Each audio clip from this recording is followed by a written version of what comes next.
Hello students, good afternoon to all of you. Students, हम लोग नाबार्ड का जो टॉपिक है उसे पढ़ रहे थे। पिछले वीडियो में मैंने आपको नाबार्ड की स्थापना और उसकी चुकता पूंजी के बारे में बताया था।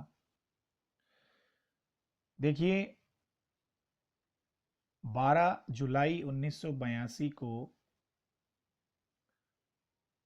नाबार्ड की स्थापना हुई और 5 नवंबर 1982 को उस समय की तत्कालीन प्रधानमंत्री श्रीमती इंदिरा गांधी ने इसे राष्ट्र को समर्पित किया।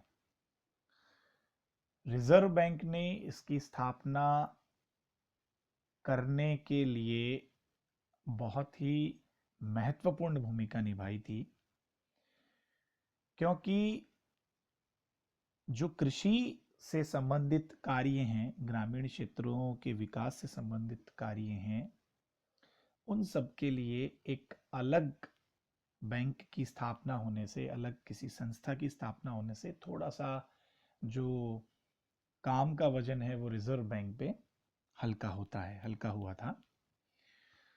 तो नाबार्ड की स्थापना के बारे में, उसके बारे में हम डिस्कस कर चुके। अब हम अगले इसी बिंदु पे आते हैं, हमारे महत्वपूर्ण बिंदु पे। और इसके तहत मैं आपको नाबार्ड के जो प्रमुख कार्य हैं उनमें मैं आपको नाबार्ड के वित्तीय कार्यों के बारे में सबसे पहले बता रहा हूँ कि नाबार्ड कि कौन कौन से वित्तीय कार्य हैं, फाइनेंशियल फंक्शंस ऑफ नाबार्ड। देखिए, वैसे तो नाबार्ड जो है वो एक बैंक ही है, national agriculture bank and rural development, या national bank for agriculture and rural development आप इसे कहें। इनका प्रमुख काम ऋण देने का ही है और इनको भारत सरकार की ओर से पैसा मिलता है, पैसा आवंटन किया जाता है और फिर ये अपने कार्य क्षेत्र में जो काम नाबार्ड का है, जिस क्षेत्र का विकास या जो जिस क्षेत्र के लिए, जिस सेक्टर के लिए नाबार्ड लोन देता है, उनके लिए ऋण बांटना है। देखिए, सबसे पहला जो काम है वो है मनोनीत फूड पार्क में फूड पार्क एवं खाद्य प्रसंस्करण इकाइयों के लिए ऋण। तो जो फूड पार्क होते हैं उनमें, देखिए, भारत के वित्त मंत्रालय ने, केंद्र सरकार के वित्त मंत्रालय ने 2014 में नामोदिष्ट फूड पार्क खाद्य संस्करण इकाइयों को सस्ती दरों पर प्रत्यक्ष सावधि ऋण प्रदान करने के लिए नाबार्ड में 2000 करोड़ रुपए की एक विशेष निधि की स्थापना की, यानी एक फंड की स्थापना की, कोष की स्थापना की। और इस निधि की स्थापना क्यों की गई? इस फंड के माध्यम से जो सरकार का जो एक उद्देश्य था और नाबार्ड का भी एक प्रमुख काम था कि रोजगार के अवसरों को बढ़ाया जाए और जो कृषि उपज की बर्बादी होती है उसको कम किया जाए। आप देखते हैं जो बड़े बड़े गोदाम जो बनते हैं उनमें माल रखने की जगह होती है, भंडारण क्षमता होती है ना। तो इस प्रकार के काम किए जाएं और इन कामों के लिए ऋण लेने के लिए राज्य सरकारें हैं, संयुक्त उपक्रम हैं, उद्यमी हैं, कंपनियां हैं और जो आपके सहकारिता महासंघ हैं, कई विपणन संघ हैं, ये इस ऋण को प्राप्त करने के लिए पात्र होते हैं। दूसरा जो महत्वपूर्ण वित्तीय कार्य है वो ये है, गोदामों, कोल्ड स्टोरेज व कोल्ड चेन इंफ्रास्ट्रक्चर को ऋण। देखिए, 2014-15 में इसके लिए 5000 करोड़ रुपए का आवंटन किए जाने की घोषणा की गई थी। और गोदामों हैं, साइलोस है, कोल्ड स्टोरेज है आदि के निर्माण के लिए सार्वजनिक और निजी क्षेत्रों को ऋण दिया जाता है। जैसा कि अभी भी मैंने आपको बताया कि नाबार्ड का प्रमुख काम जो है वो ऋण देने का है। आपने देखा होगा जो बड़े बड़े एफसीआई के गोदाम होते हैं, कोल्ड स्टोरेज होते हैं, आपको टमाटर पूरी साल मिलता है, हमें भिंडी पूरे साल मिलती है, आलू हमें पूरे साल मिलता है, और आजकल तो गोभियां भी पूरे साल मिलने लग गई। यानी प्राकृतिक रूप से जिस सब्जी की या जिस फूल की या जिस भी इस प्रकार की चीज़ों की ऋतु नहीं होती है तो भी वो हमें प्राप्त होती है। तो इन चीज़ों को कोल्ड स्टोरेज में ऐसे जगह पे रखा जाता है जहाँ पे वो खराब नहीं होती हैं।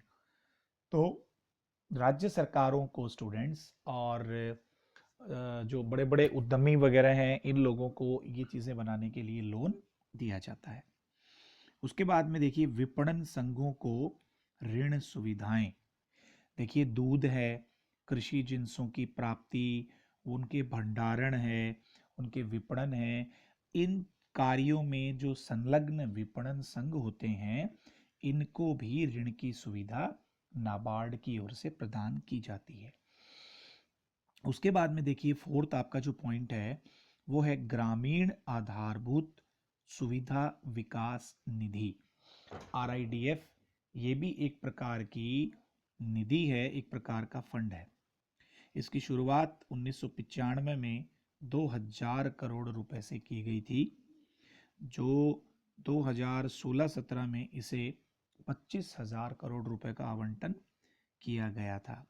आप देखिए जो ग्रामीण क्षेत्र होते हैं उनकी कनेक्टिविटी के लिए, सामाजिक क्षेत्र में विकास के लिए, और ग्रामीण क्षेत्र में कृषि और कृषि से संबंधित जो और क्षेत्र होते हैं, आधारभूत जो सुविधाएं होती हैं, आधारभूत जो ढांचे होते हैं, कृषि उपकरण होते हैं, खाद होते हैं, बीज होते हैं, और बहुत सारी ऐसी आधारभूत सुविधाएं होती हैं ग्रामीण क्षेत्रों में, उनके लिए इस निधि की स्थापना की गई है, यानी फंड की स्थापना की गई है। और लोन जो है विभिन्न राज्य सरकारों को, संघों को, विपणन संघों को, किसानों को, इनको लोन दिया जाता है। अगला जो पांचवा हमारा बिंदु है, सहकारी बैंकों को सीधे पुनर्वित्त सहायता। जो हमारे कोऑपरेटिव्स बैंक्स होते हैं ये जो होता है ये फार्मर्स को जो होता है लोन देते हैं। ओके, उनसे अपने उनके उत्पाद के भंडारण के लिए, पैकेजिंग के लिए, और भी जो विपणन गतिविधियां होती हैं उनके लिए सहकारी बैंकों को पुनर्वित्त के रूप में सहायता प्रदान की जाती है। और एक है अधिक प्रत्यक्ष वित्त पोषण। देखिए नाबार्ड बुनियादी सुविधा विकास सहायता और प्राकृतिक संसाधन प्रबंधन पर अम्ब्रेला कार्यक्रम आदि को लागू करने हेतु वित्त पोषण के लिए अधिक सहायता दी जाती है। और हमारा इसमें जो अंतिम बिंदु है वो है दीर्घावधि सिंचाई निधि। 2016-17 में इसकी स्थापना की गई थी 2000 करोड़ रुपए से, और जो विभिन्न नदियों के विकास है, गंगा नदी के संरक्षण के लिए है। इस प्रकार जो बड़ी बड़ी सिंचाई की जो परियोजनाएं होती हैं उनके लिए इसमें फंड जो है वो आरक्षित किया जाता है। तो स्टूडेंट्स ये मैंने आपको नाबार्ड के जो प्रमुख वित्तीय कार्य हैं वो आपको बताए हैं। इन बिंदुओं को आप लिखेंगे, पढ़ेंगे। अगले वीडियो में हम जो नाबार्ड के अन्य कार्य हैं उनकी चर्चा करेंगे। तो आज के वीडियो में स्टूडेंट्स इतना ही। बहुत बहुत धन्यवाद। Take care. Good bye.